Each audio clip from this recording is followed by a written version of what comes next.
आखिर इस साल भारत देश में हो क्या रहा है। कहीं तेज गर्मी है तो कहीं तेज सर्दी है, कहीं बारिश हो रही है तो कहीं कश्मीर में बर्फ गिर रही है और कहीं धुंध चल रही है तो कहीं दिल्ली जैसे शहरों में प्रदूषण की राह तेजी से बढ़ रही है और कहीं राजस्थान जैसे शहर जो है प्रदूषण से प्रदूषित हो रहे हैं तो दिल्ली जैसे शहर तबाह हो रहे हैं। आइए जानते हैं पूरी जानकारी इस रिपोर्ट में।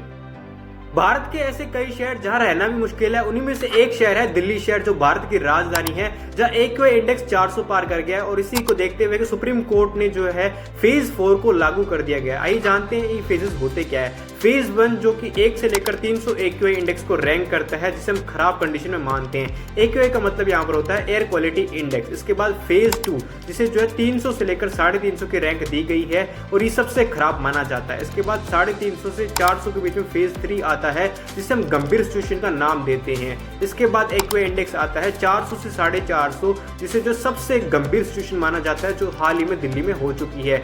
इस फेज 4 के अंदर जो है ऐसे कई सेवाओं को बंद कर दिया गया है, जिसमें दिल्ली की सभी स्कूलों को ऑनलाइन मोड में सेट कर दिया गया है, जिसमें से सिर्फ 10वीं और 12वीं को छोड़कर सारी कक्षाएं ऑनलाइन में ही लगेंगी और जितने भी केंद्रीय कर्मचारी हैं उनका जो वर्क फ्रॉम होम कर दिया गया है। 50% स्टाफ के साथ आप जो है जा सकते हैं और इसके अलावा बाहर से आने वाली डीजल की गाड़ियों को बंद कर दिया गया है, कंस्ट्रक्शन वर्क को बंद कर दिया गया है और आप हैरान होंगे कि बाहर से आने वाले ट्रक को भी बंद कर दिया गया है। यहाँ तक कि दिल्ली में आगे होने वाले प्रोग्राम को भी कैंसिल कर दिया गया है और दिल्ली की तरफ से सख्त गाइडलाइन जारी कर दी गई है कि जब तक सिचुएशन नहीं समझ जाती तब तक आप घर से बाहर ना निकले, कोई इमरजेंसी सेवा तभी बाहर निकले।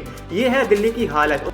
और ये तो थे दिल्ली शहर के हालात जहां स्थिति लॉकडाउन जैसी हो चुकी है, लेकिन नॉर्थ इंडिया में कई और भी शहर ऐसे हैं, जिसमें से राजस्थान का श्री गंगानगर जहां एक्यूआई रिकॉर्ड किया गया है 282 के पार, पंजाब का बठिंडा शहर जहां पर एक्यूआई रिकॉर्ड किया गया है 290 के पार। तो जहां पर एयर क्वालिटी इतनी खराब हो चुकी है कि रहना भी मुश्किल होता जा रहा है दिन ब दिन। और हाँ, सबसे हॉटेस्ट ईयर माना गया है 2024। गर्म तापमान रिकॉर्ड किया गया राजस्थान के बाड़मेर शहर का और सबसे ठंडा तापमान रिकॉर्ड किया गया है अब तक का राजस्थान के माउंट आबू शहर का। और अगर ऐसा ही चलता रहा तो कहीं ना कहीं ये खतरा है आने वाले समय का। आपकी क्या राय है प्रदूषण को कम करने के लिए? अपनी राय कमेंट सेक्शन में जरूर बताएं और ऐसे नई वीडियोस को जानने के लिए हमारे चैनल को सब्सक्राइब जरूर कर लीजिएगा। धन्यवाद।